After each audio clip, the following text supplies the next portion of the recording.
Tuhan firman-Mu ajaib, kekal meski gunung menghilang. Tiada huruf yang gagal, tak terpatahkan siasat. Hidup seperti-Mu ya Allah, lebih dari emas. Aku bersaksi kitab-Mu, kitab yang suci. Mendengarkan firman-Mu, hibur hati yang luka. Terangilah langkahku kemanapun ku pergi. Biarkanlah firman-Mu berkuasa atasku. Ubahkanku, bebaskanku, ku mau menyenangkan-Mu. Ku mau menyenangkan-Mu.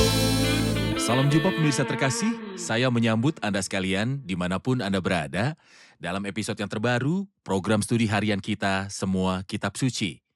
Kita masih mempelajari kitab-kitab perjanjian baru, kita telah sampai pada surat Timotius yang pertama yang berbicara tentang bagaimana berperilaku di dalam rumah Tuhan, itulah gereja. Kita telah sampai pada pasal 3 dan kita masih membicarakan peran-peran dalam gereja Tuhan, rumah Tuhan.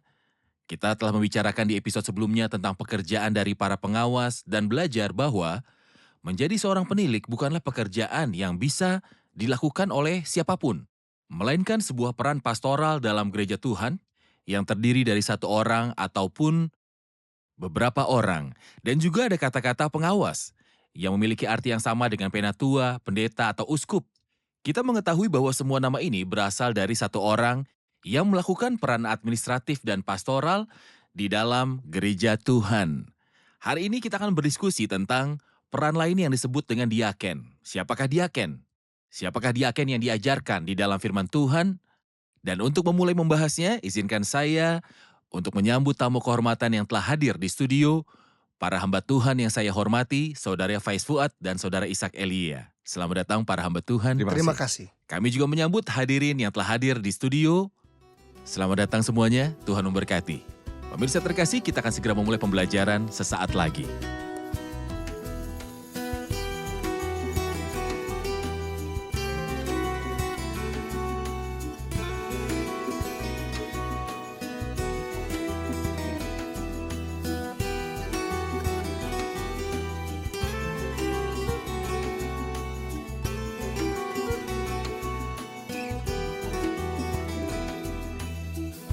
Berjumpa lagi para hamba Tuhan. Terima kasih. Sebenarnya saya senang mempelajari 1 Timotius yang berbicara tentang rumah Tuhan.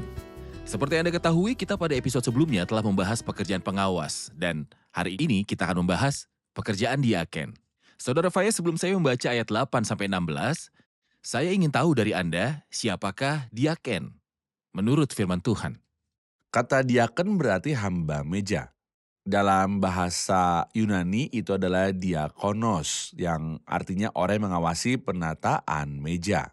Hal yang sama juga dikatakan tentang para pelayan yang menimba air pada pesta perkawinan di Kana di Galilea. Dan tentang ibu mertua Petrus setelah Tuhan menyembuhkannya dan dia mulai melayani mereka. Perkataan yang sama juga diucapkan mengenai wanita Galilea yang mengikuti Tuhan dan melayani dia dengan memenuhi kebutuhan finansialnya.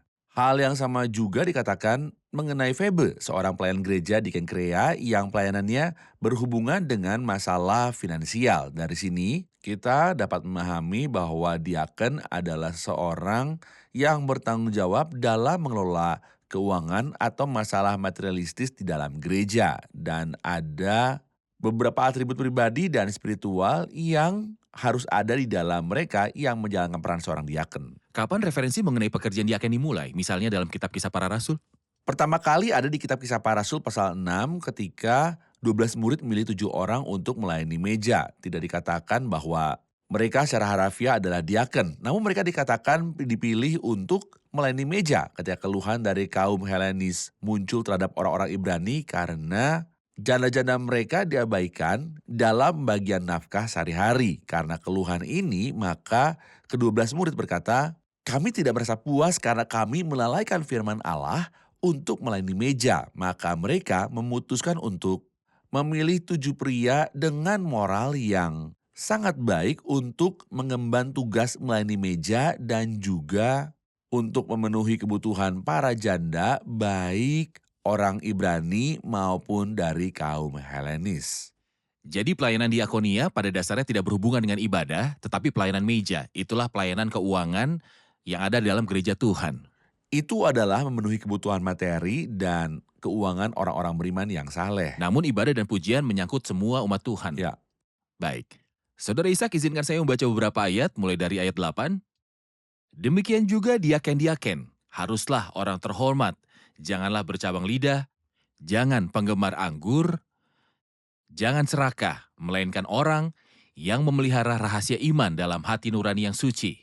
Mereka juga harus diuji dahulu, baru ditetapkan dalam pelayanan itu setelah ternyata mereka tak bercacat. Saya memerlukan komentar Anda terhadap ayat-ayat ini yang berbicara tentang syarat-syarat yang harus dipenuhi orang yang melakukan pekerjaan diaken. Dengan baik, pertama-tama mari kita ingatkan pemirsa kita yang terkasih bahwa pengawas terlebih dahulu menginginkan posisi ini. Dan yang kedua ditetapkan oleh Roh Kudus, dan gereja harus mengetahui siapa yang bekerja di antara mereka dan menegur mereka. Spesifikasi ini tidak sama dengan spesifikasi yang berlaku untuk memilih diaken. Gerejalah yang memilih. Diaken bukan orang yang menghendaki, karena pelayanan ini berkaitan dengan masalah keuangan. Oleh karena itu, bukan orang yang memutuskan sendiri berdasarkan kualifikasinya, tetapi gerejalah yang memilih. Atas dasar apa? Pertama, ia berkata terhormat, artinya seseorang yang terhormat. Jangan bercabang lidah, berbicara dengan satu lidah kepada seorang dan dengan lidah yang lain kepada orang yang berbeda dapat menimbulkan banyak masalah. Terkait masalah finansial, jangan penggemar anggur, orang yang memiliki kewaspadaan. Jangan serakah, ini sangat penting karena ia akan berurusan dengan masalah finansial. Ngomong-ngomong, sama seperti gereja yang memiliki pengawas, gereja juga memiliki diaken. Artinya, kita tidak membaca di Perjanjian Baru tentang satu-satunya diaken di sebuah gereja.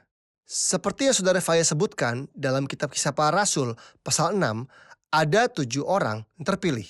Karena tanggung jawab masalah keuangan tidak boleh dilakukan oleh satu orang. Setidaknya harus ada satu sama lain bersamanya. Kata diaken selalu disebutkan dalam bentuk jamak dalam Perjanjian Baru, dan kita tidak pernah menemukannya dalam bentuk tunggal.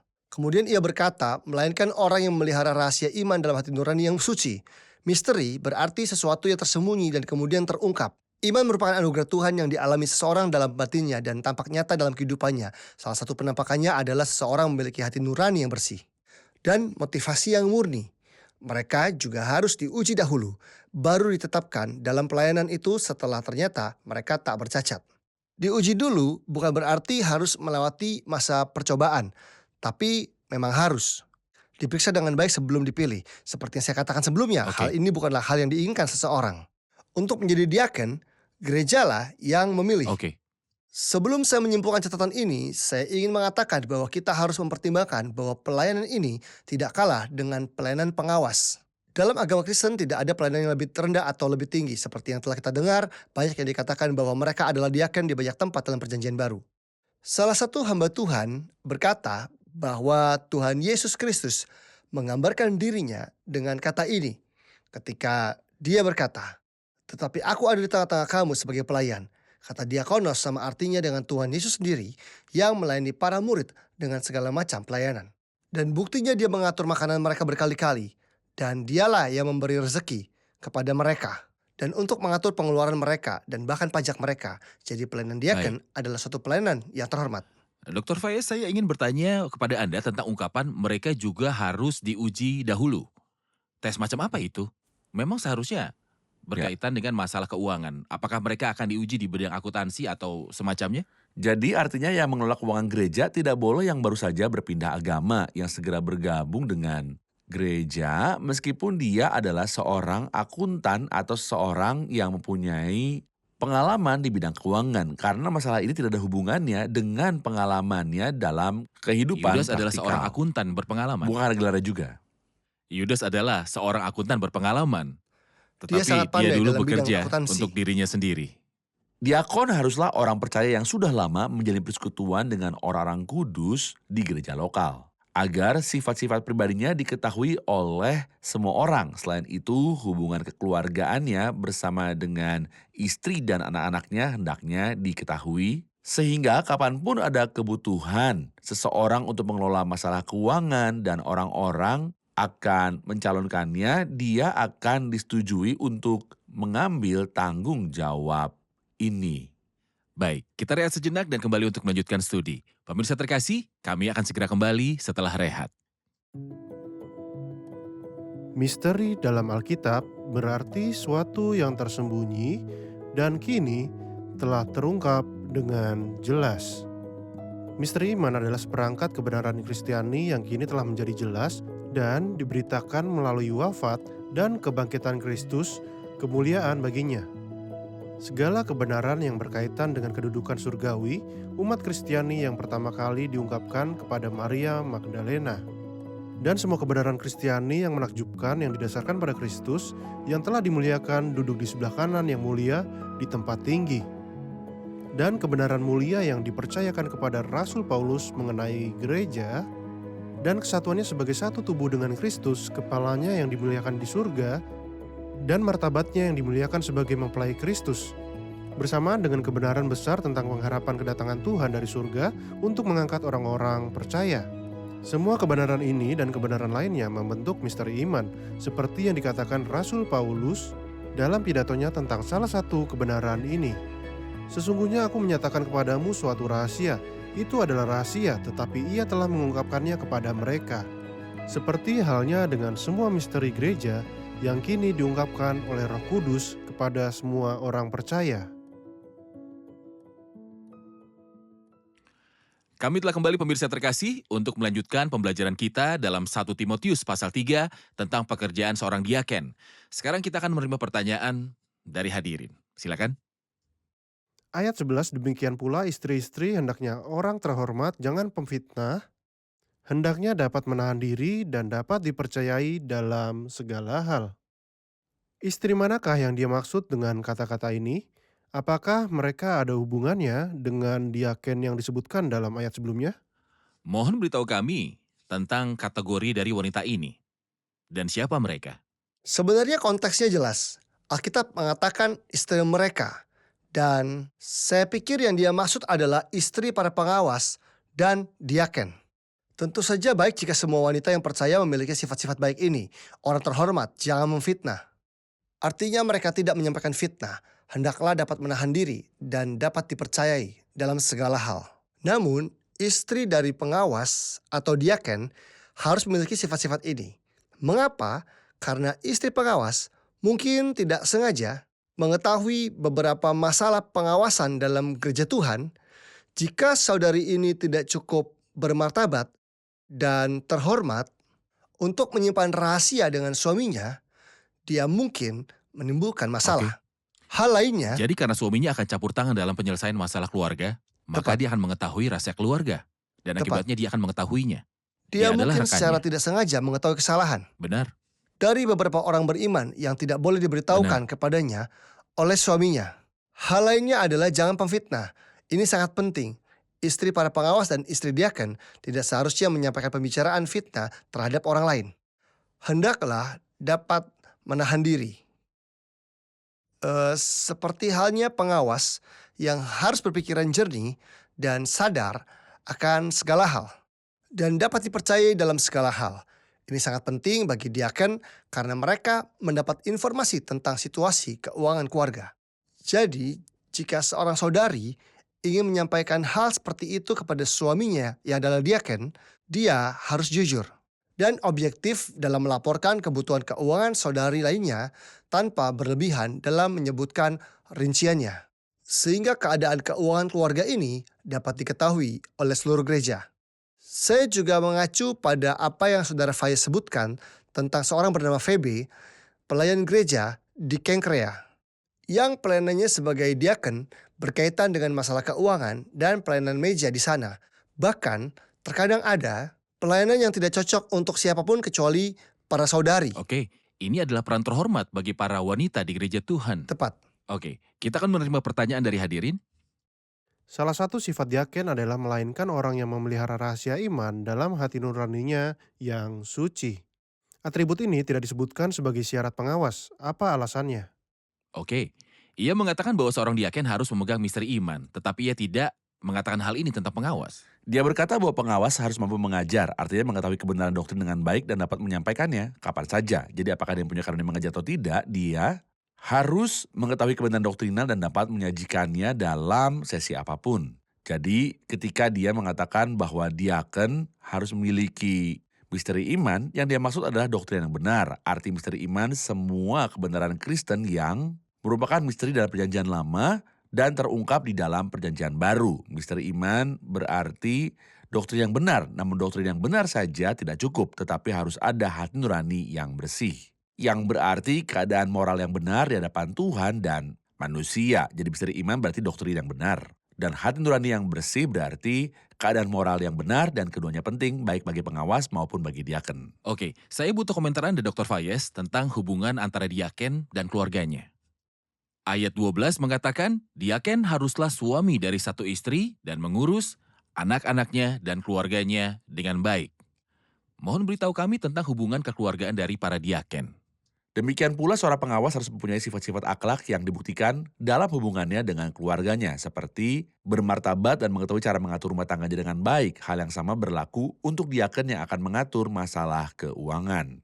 Bagaimana bisa ada orang yang tidak mampu mengatur rumah tangganya sendiri, masalah keuangan dan moralnya? Akan mampu untuk mengelola masalah keuangan dan administrasi di gereja Tuhan. Ini tidak cocok. Jadi kehidupan keluarganya harus dapat membuktikan bahwa dia adalah orang yang disiplin, yang memiliki martabat, rasa hormat, wibawa, dan penghormatan di rumahnya. Keadaan kekeluargaan sangatlah penting dalam memilih seorang diaken dan juga seorang pengawas. Jadi tidak ada referensi dalam firman Tuhan bahwa seorang anak akan menjalankan peran seorang diaken. Juga bukan seorang pemuda. Bahkan tidak juga untuk seorang pemuda ataupun orang yang belum menikah dapat berperan sebagai seorang diaken.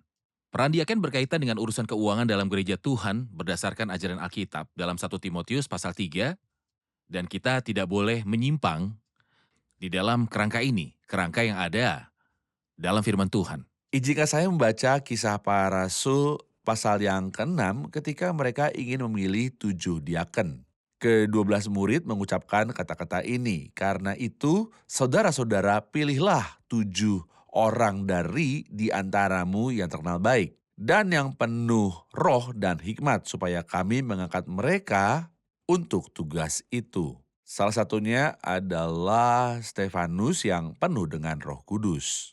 Bukan karena dia baru saja kenyang, tapi dia sudah kenyang dari Roh Kudus. Hal ini dikatakan 2 kali tentang dia dalam Kisah Para Rasul pasal yang ke-6 dan Kisah Para Rasul 7. Artinya penuh dengan Roh Kudus adalah keadaan yang berkelanjutan. Dia tidak hanya dipenuhi dengan yang kudus, semangat dalam situasi tertentu, jadi pelayanan Diaken adalah dia yang mengurus urusan keuangan di gereja Tuhan yang berkaitan dengan pengeluaran, ataupun urusan keuangan yang berkaitan dengan pemberian tindakan belas kasihan kepada saudara-saudara yang menjadi anggota tubuh Kristus yang punya kebutuhan finansial. Semua ini adalah pekerjaan dari diaken gereja Tuhan. Saudara Ishak di ayat 14 dan 15, Paulus berkata, semuanya itu kutuliskan kepadamu walaupun kuharap segera dapat mengunjungi engkau. Jadi jika aku terlambat, sudahlah engkau tahu bagaimana orang harus hidup sebagai keluarga Allah, yakni jemaat dari Allah yang hidup, tiang penopang dan dasar kebenaran. Setelah dia berbicara tentang penilik dan diaken, dia berbicara tentang gereja Tuhan yang merupakan pilar kebenaran dan penopang. Mohon beri gambaran tentang kata-kata ini. Sebenarnya kata-kata yang sangat indah. Dia berkata kepada Timotius, walaupun kuharap segera dapat mengunjungi engkau, jadi jika aku terlambat, sudahlah engkau tahu bagaimana orang harus hidup sebagai keluarga Allah, atau bagaimana seharusnya berperilaku. Bagaimana berperilaku dengan seharusnya? Faktanya, saudara ayat, saya pertimbangkan bahwa bukti terkuat kesalehan dan kasih Tuhan adalah menjaga rumah Tuhan dan berperilaku baik di dalamnya. Dan menurut saya, ayat ini menegaskan hal ini. Salah satu hamba Tuhan mengatakan bahwa kita dapat menganggap kata-kata Paulus kepada Timotius seolah-olah Tuhan Yesus berkata kepada kita masing-masing, jadi jika aku terlambat, sudahlah engkau tahu bagaimana orang harus hidup sebagai keluarga Allah. Sudah jelas dari bagian sebelumnya, yaitu tentang penilik dan diaken, bahwa Tuhan memelihara anggota tubuhnya secara rohani dan finansial. Dan dia menetapkan orang-orang yang penuh dengan Roh Kudus dan memiliki sifat-sifat moral yang luar biasa untuk memenuhi kebutuhan orang-orang kudus. Selain semua fungsi tersebut, ada karunia Roh Kudus, sehingga setiap orang mempunyai tanggung jawabnya masing-masing. Tak seorang pun terbebas dari tanggung jawab dan setiap orang harus menjalankan perannya dalam rumah Tuhan.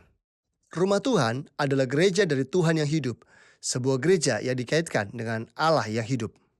Mungkin rujukan pertama dalam Alkitab mengenai gereja adalah tentang Tuhan Yesus sendiri dalam Matius 16 ketika dia berkata, "Engkau adalah Petrus, dan di atas batu karang ini aku akan mendirikan jemaatku.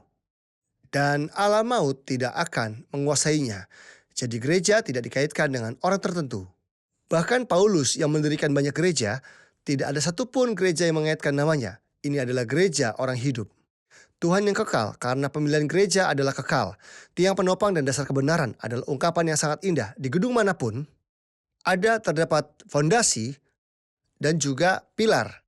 Sangat penting bagi kita untuk mengetahui bahwa gerejalah yang saat ini memberikan kesaksian bagi Allah di dunia. Gereja ini sebagai bangunan atau rumah mempunyai fondasi yang diletakkan oleh para rasul dan para nabi. Seperti kita pahami dari referensi lain seperti surat Efesus, dan gereja berdiri di atas dua pilar seperti pilar pada fondasi apapun. Tiang-tiang ini mengingatkan kita pada tiang-tiang bait suci pada zaman dahulu, Yakin dan Boas. Ada pula arti indah lainnya dari tiang-tiang itu, yaitu dijadikan sebagai kesaksian. Seperti tugu peringatan misalnya. Di sini gereja sebagai kesaksian adalah pilar yang memberikan kesaksian tentang kebenaran. Saya akan menyebutkan hubungan indah antara tiga hal yang sangat indah dalam perjanjian lama. Di sana ada pertemuan tabernakel, yang di dalamnya ada tabut. Dan di dalam tabut itu ada dua loh hukum. Pertemuan tabernakel ini disebut kemah kesaksian, tabut disebut tabut kesaksian, dan kedua loh hukum disebut dua loh kesaksian. Dan ketiga hal ini tidak dapat dipisahkan satu sama lain. Kemah kesaksian melambangkan gereja dan pertemuan-pertemuannya. Tabut melambangkan Kristus, saksi yang setia dan benar. Dan firman Tuhan adalah kesaksiannya.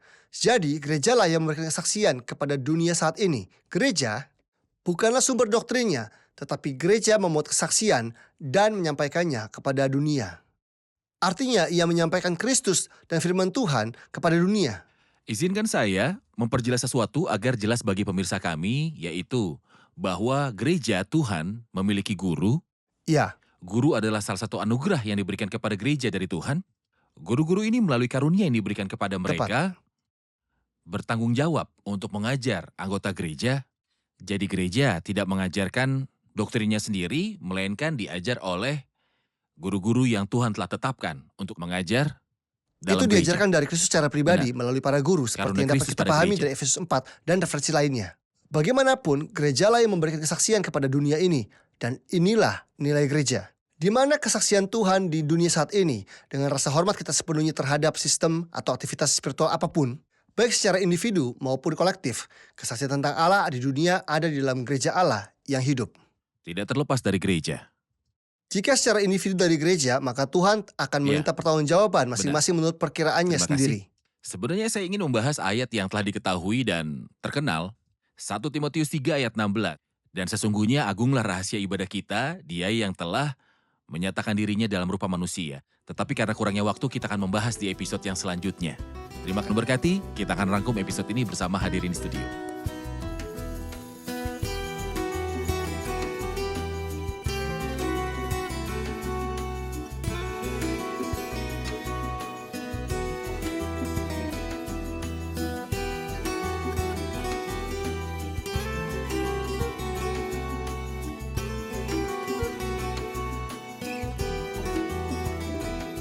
Halo semuanya. Pelajaran hari ini mencakup hal-hal praktis dan doktrinal yang berkaitan dengan peran di dalam gereja Tuhan. Apa manfaat yang Anda peroleh dari episode hari ini? Sungguh luar biasa bahwa Tuhan peduli terhadap kondisi rohani dan keuangan kita. Itu sebabnya Dia telah menetapkan 2 pengawas dan diaken di gereja. Oke, Saya ingin mengatakan bahwa diakon seharusnya bermartabat dan saleh, serta sadar akan doktrin-doktrin Kristen. Tidak serakah untuk mendapatkan keuntungan yang tidak jujur saat mengabdi dalam urusan keuangan. inilah kendali Alkitabiah untuk pekerjaan ini. Terima kasih, Tuhan memberkati. Terima kasih para hamba Tuhan, kita lanjutkan diskusi di episode selanjutnya.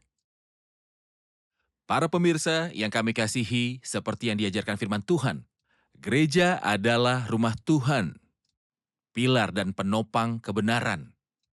Tuhan tidak memiliki banyak rumah di bumi. Karena Tuhan itu satu, Dia hanya mempunyai satu rumah. Dan rumah ini, yang seharusnya disebut rumah Tuhan, adalah gereja Tuhan.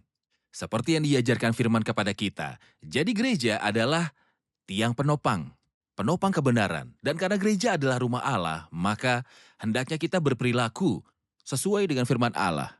Berperilaku sesuai dengan doktrin Alkitab. Maka siapapun yang ingin mendapat kehormatan tersebut harus tunduk pada kedaulatan Tuhan dalam menata rumahnya. Alkitab telah memberitahu kita apa peran dari pengawas, apa peran dari diaken.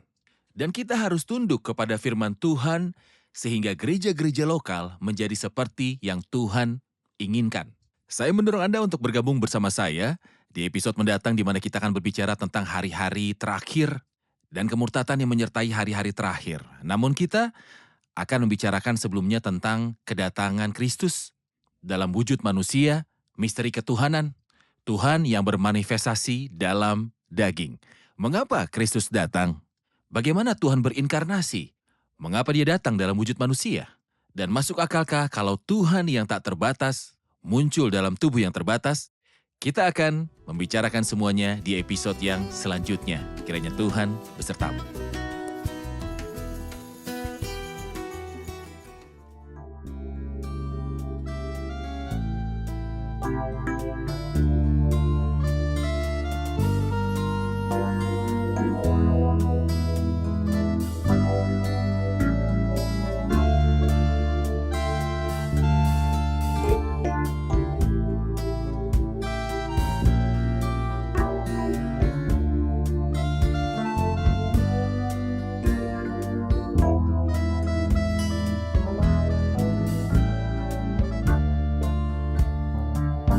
سيدي املأ حياتي ثمارا تعطي مجدا لك يا كريم تشهد عن صنيعي فدية تجد فضل إله العظيم فقل منا ربي الغصون فأثمرن داخلي حينئذ تظهر الثمار عندما أثبت في العلي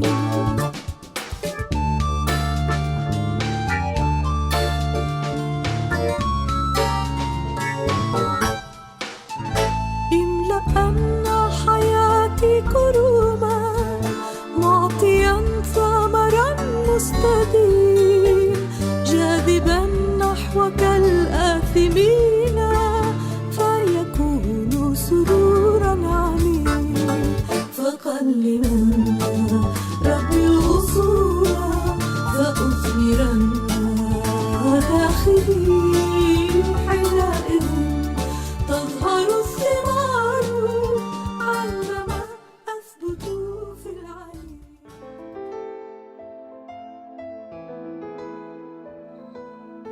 Tuhan firman-Mu ajaib, kekal meski gunung menghilang. Tiada huruf yang gagal, tak terpatahkan siasat. Hidup seperti-Mu ya Allah, lebih dari emas. Aku bersaksi kitab-Mu, kitab yang suci. Mendengarkan firman-Mu, hibur hati yang luka. Terangilah langkahku kemanapun ku pergi. Biarkanlah firman-Mu berkuasa atasku. Ubahkanku, bebaskanku, ku mau menyenangkan-Mu. Tuhan firman-Mu ajaib, ubah dan bebaskan aku.